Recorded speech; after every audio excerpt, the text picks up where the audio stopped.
This is an interesting question. Do I have good and bad days in terms of being empathetic? I think if you follow me around on a typical week, 90 to 95% of the time, there wouldn't be much difference between you and I in terms of how empathetic is if I compare to you or anybody else. Because most of the time, living a normal life, we're not called to be or not be empathetic.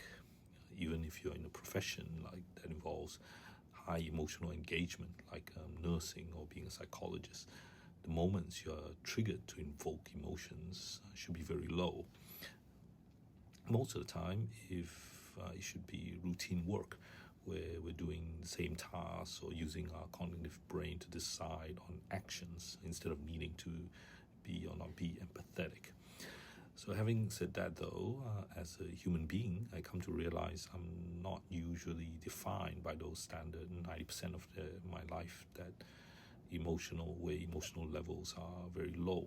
I'm usually perceived and assessed based on those times when that calls on me to handle high emotions, when people need me or when difficult situations arise or even when really big events that's worth celebrating happens.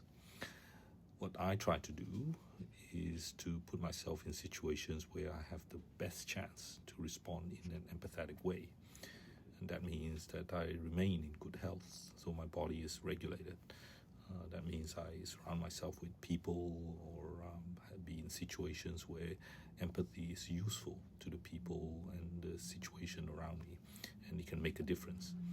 And I learn strategies while I am calm about how to handle these high emotional scenarios.